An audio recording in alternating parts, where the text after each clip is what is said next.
President, thank you. Wanted to touch on the world on fire that you mentioned, but let's start, if we could, with your references to Greenland and the Panama Canal, so forth. Can you assure the world that as you try to get control of these areas, you are not going to use military or economic coercion? Yeah. And can you tell us a little bit about what your plan is? Are you going to negotiate a new treaty? Are you going to ask the Canadians to hold a vote? What is the strategy? I can't assure you, you're talking about Panama and Greenland. No, I can't assure you on either of those two. But I can say this, we need them for economic security. The Panama Canal was built for our military. I'm not going to commit to that now. It might be that you'll have to do something. Look, the Panama Canal is vital to our country. It's being operated by China. China. And we gave the Panama Canal to Panama. We didn't give it to China. And they've abused it. They've abused that gift. It should have never been made, by the way. Giving the Panama Canal is why Jimmy Carter lost the election, in my opinion, more so maybe than the hostages. The hostages were a big deal. But if you remember, and nobody wants to talk about the Panama Canal now because, you know, it's inappropriate, I guess, but because it's a bad part of the Carter legacy. But he was a good man. Look, he was a good man. I knew him a little bit, and he was a very fine person, but that was a big mistake. Giving the Panama Canal to Panama was a very big mistake. We lost 38,000 people. It cost us the equivalent of $1 trillion, maybe more than that. Probably the most expensive, they say it was the most expensive structure, if we call it a structure, which I guess you can, ever built. And giving that away was a horrible thing. And I believe that's why Jimmy Carter lost the election, even more so than the hostages. Those two things.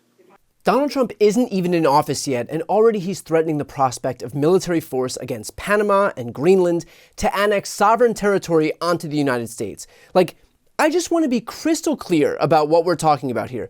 Trump is threatening war against our allies to steal their land and make it part of the United States. Congratulations to all those anti-war Republicans who voted for Trump because he would bring peace. Nothing quite says peace like threatening war against two of our own allies. In fact, here's John Bolton, Trump's own former national security advisor and known war hawk, actually criticizing Trump's warmongering. Donald Trump didn't discover Greenland today or back in 2019. It goes back a long way.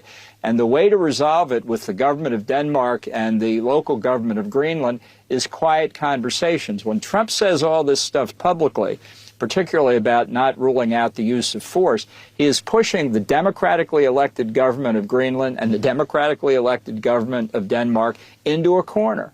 Makes them harder for them to consider alternative solutions. So it's a real lack of situational awareness. There's one certain argument to be made about quiet conversations, but I mean, he is blatantly refusing to rule out using military force to achieve his goals here. Yeah. Well, of course, that's my point. If you're the prime minister of Denmark, your NATO ally is refusing to say they're not going to attack your territory, which is what Greenland is. When John Bolton looks like the dove compared to you might have lost the plot.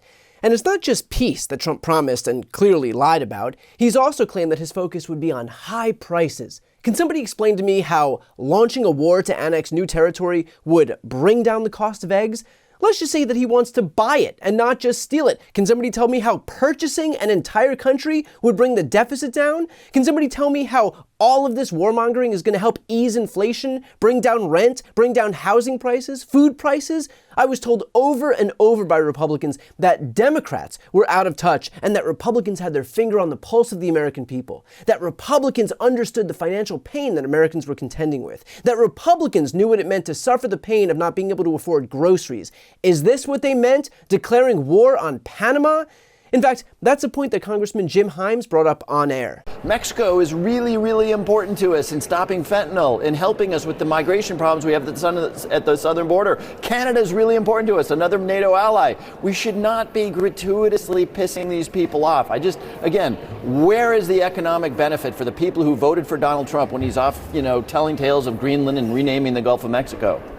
Well, when the way he pitches it is, when it comes to Greenland, for example, it's for national security purposes. Is there any credence to that statement? No, it's bananas. It's insane. I mean, again, Denmark, which owns Greenland, I think that's probably a fact that most Americans are learning, is a NATO ally, right? No, so it's just complete madness from a national security standpoint, and it also is antagonizing, right? What if some leader in Canada or Mexico is elected and says, Mexico, we want California back. We're getting California back. We should also remember that despite Trump's relentless and shameless absurdity, none of this is normal. Imagine for a moment that Joe Biden suggested invading a sovereign country. Imagine if anybody suggested invading a sovereign country from the United States. Just because the media has become so accustomed to giving Donald Trump a pass and grading him on a curve does not mean that we should write off the utter lunacy of what he is suggesting right now. And that's a point that Mehdi Hassan brought up on air. None of this is normal. Right, at the beginning of 2025, we should not be on live American television discussing a president-elect's press conference where he said he may invade two of our allies. Right, I'm the guy who was worried about Trump attacking Iran, Trump starting a war with China. I did not have it on my bingo card for war with Denmark and Panama in 2025 from the guy, as you said, who was supposed to be the No More Wars president. I had leftist friends of mine, Muslim friends of mine saying, well, Joe Biden, Kamala Harris have been so hawkish. At least Donald Trump, he'll be anti-war. He's not even president yet. Yeah. And he's saying, I can't rule out military action against a fellow NATO member, Denmark. By the way, the national security argument is so absurd to take in Greenland because it's like, oh, well, Russia and the Arctic. I thought Russia's Trump's pal. I thought Putin's not aggressive.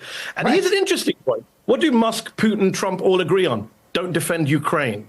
Just roll over for Russia. Mm-hmm. And they argue it on the grounds that we shouldn't be involved in foreign wars. We shouldn't be sending our money to Ukraine. How much do you think it costs to buy Greenland? Like $1 trillion, according to the Financial Times. Who's paying for that? The whole thing is so absurd that we have to keep reminding ourselves, pinching ourselves, that this is not normal. No other president-elect, including George W. Bush, who basically stole an election and was thicker than any president who came before him. Even he didn't have a transition like this, right? So we just have to keep reminding ourselves that even as we talk about this stuff, Greenland, Panama, war with Allah, we are in upside down world. And yet, normalizing it is exactly what Republicans are doing right now.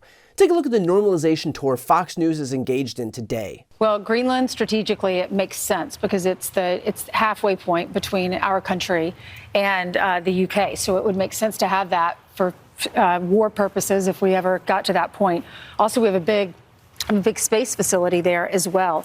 As far as the Panama Canal, we built it. Was it 1941? We built it. In the 70s, it was renamed, and he wants to take that back. It makes perfect sense.